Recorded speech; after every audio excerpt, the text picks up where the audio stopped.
Assalamualaikum warahmatullahi wabarakatuh. Baik, kita ketemu kembali bersama channelnya SYUK FM, bersama saya sendiri Kusman.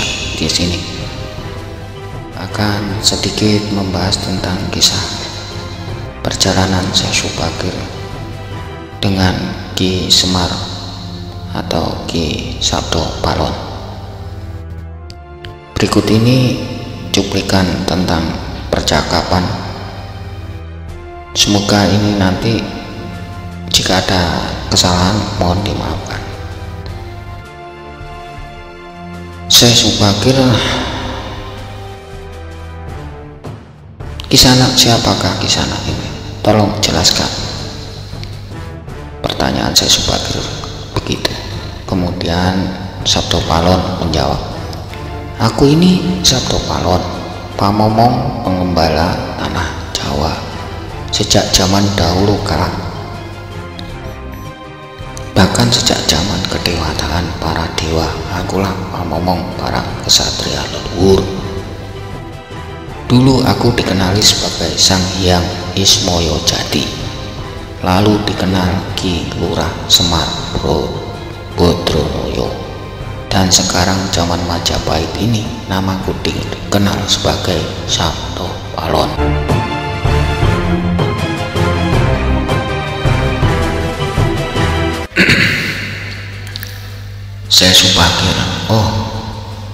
Syekh Subakir kemudian menjawab, oh begitu ya, berarti Kisanak ini adalah danyang penguasa tanah Jawa ini.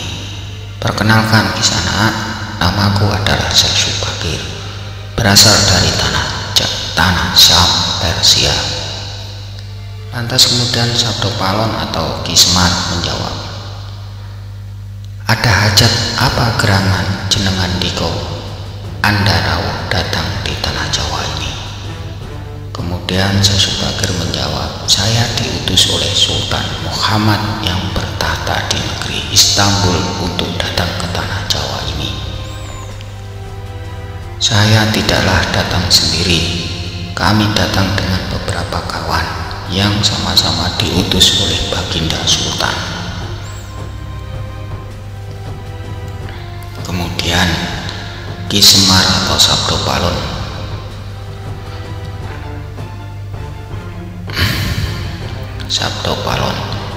menceritakan, berkata, ceritakanlah selengkapnya Kisanak supaya aku tahu duduk permasalahannya. Syekh Subakir menjawab, oke, baiklah Ki Sabdo Palon atau Ki Semar. Pada suatu malam Baginda Sultan Muhammad bermimpi menerima ilham wisik dari Hyang Akaryo Jagat, Gusti Allah, Zat yang maha suci lagi maha luhur. Diperintahkan untuk mengutus beberapa orang alim ke tanah Jawa ini. Yang dimaksud orang alim ini adalah sebagai pendeta, brahmana, dan resi di tanah Hindu. Pada bahasa kami disebut ulama. Lantas kemudian Sabdo Palon menjawab, jadi jenengan diko ini termasuk ulama itu tadi? Kemudian Syekh Subakir menjawab, ya, saya ini salah satu dari utusan yang dikirim Baginda Sultan. Adapun tujuan kami dikirim kemari adalah untuk menyebarkan wawaras suci, ajaran suci, amedar agama suci, yaitu Islam. Kemudian Sabdo Palon atau Ki Semar menjawab, bukankah Kisanak tahu bahwa di tanah Jawa ini sudah ada agama yang berkembang, yaitu Hindu dan Buddha yang berasal dari tanah Hindu? Buat apa lagi Kisanak menambah dengan agama yang baru lagi? Kemudian Syekh Subakir menjawab, ya, biarkanlah kawula dasih rakyat yang memilih keyakinan sendiri. Bukankah Kisanak sendiri sebagai danyangnya tanah Jawa lebih paham bahwa sebelum agama Hindu dan Buddha masuk ke Jawa ini, di sini pun sudah ada kapitayan, kepercayaan atau Kapitayan atau ajaran asli tanah Jawa yang berupa ajaran Budi. Kemudian Sabdo Palon menjawab, ya, rupanya Kisanak sudah menyelidiki kawula Jawa di sini. Memang di sini sejak zaman sebelum adanya agama Hindu dan Buddha sudah ada Kapitayan asli. Kapitayan adalah kepercayaan yang hidup dan berkembang pada anak cucumu di Nusantara ini.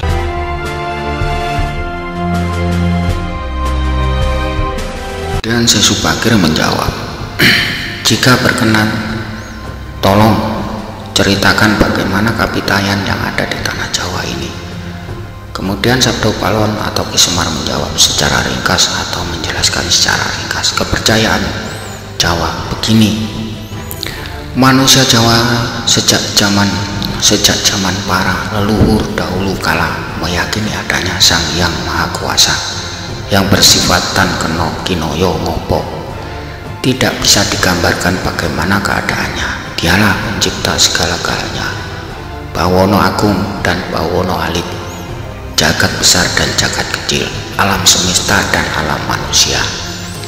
Wong Jawa meyakini bahwa Dia yang Maha Kuasa ini dekat, juga dekat dengan manusia.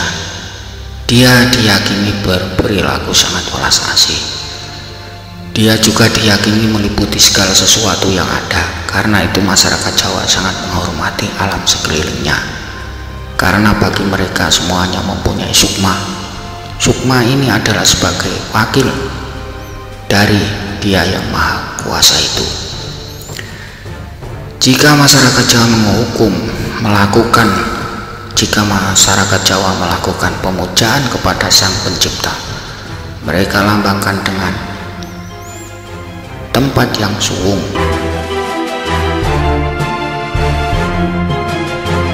Suwung itu kosong, namun sejatinya bukan kosong, namun berisi Sang Maha Ada. Karena itu tempat pemujaan orang Jawa disebut Sanggar Pamujan. Di salah satu bagian dibuatlah sentong kosong, tempat atau kamar kosong untuk arah pemujaan, karena diyakini bahwa di mana ada tempat suwung, di situ ada Yang Maha Berkuasa. Syekh Subagir lantas menjawab, nah, itulah juga yang menjadi ajaran agama yang akan kami bawa, untuk memberi ageman, pegangan atau pakaian yang menegaskan untuk semua itu, bahwa sejatinya dibalik semua yang wujud ini ada Sang Wujud Tunggal yang menjadi pencipta, pengatur, dan pengayom alam semesta. Wujud tunggal ini dalam bahasa Arab disebut Al-Ahad. Dia maha dekat kepada manusia, bahkan lebih dekat Dia daripada urat leher manusia itu sendiri. Ajaran agama kami menekankan budi pekerti yang agung, yaitu menebarkan welas asih kepada alam kemudian, kepada sesama titah atau makhluk.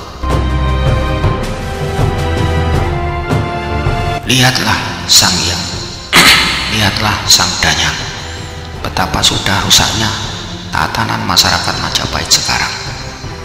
Bekas-bekas perang saudara masih membara, rakyat kelaparan, perampokan, penindasan. Di mana-mana ini harus diperbaharui budi pekertinya. Lantas kemudian Sabdo Palon menjawab atau Ki Semar, aku juga sedih sebenarnya, memikirkan rakyatku. Tatanan sudah bubrah, para pejabat negara sudah lupakan dharmanya, mereka saling sikut untuk merebutkan jabatan dan kemewahan duniawi. Para pandito juga sudah tak mampu berbuat banyak, orang kecil saling tunjang, bersusah payah mencari pegangan. Zaman benar-benar zaman edan. Lantas kemudian Syekh Subagir mengatakan, karena itulah mungkin Sang Maha Jawata Agung menyuruh Sultan Muhammad Turki untuk mengutus kami ke sini. Jadi wahai Sang Danyang tanah Jawa, izinkanlah kami menebarkan wawara suci ini di wewengkon wilayah kekuasaanmu. ini. Kemudian Sabdo Palon menjawab, baiklah jika begitu, tapi dengan syarat-syarat yang harus kalian patuhi. Syekh Subakir, apa syarat itu wahai sang danyang tanah Jawa? Kemudian Ki Semar atau Ki Lurah atau Sabdo Palon menjawab, pertama, jangan ada pemaksaan agama, dharma atau kepercayaan. Kedua, jika hendak membuat bangunan atau tempat pemujaan ibadah, buatlah yang wangun.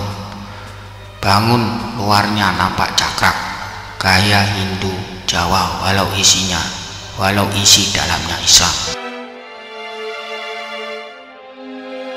Ketiga, jika mendirikan kerajaan Islam, maka ratu yang pertama yang harus dari anak campuran. Maksud campuran adalah jika bapaknya Hindu maka ibunya Islam, jika bapaknya Islam maka ibunya harus Hindu. Keempat, jangan jadikan wong Jawa berubah menjadi orang Arab atau orang Persia. Biarkan mereka tetap menjadi orang Jawa dengan kebudayaan Jawa walau agamanya Islam. Karena agama setahu saya adalah dharma, yaitu lelaku hidup atau budi pekerti. Hati-hati jika sampai orang Jawa hilang Jawanya, hilang kepribadiannya, hilang budi pekertinya. Yang adiluhung, maka aku akan datang lagi.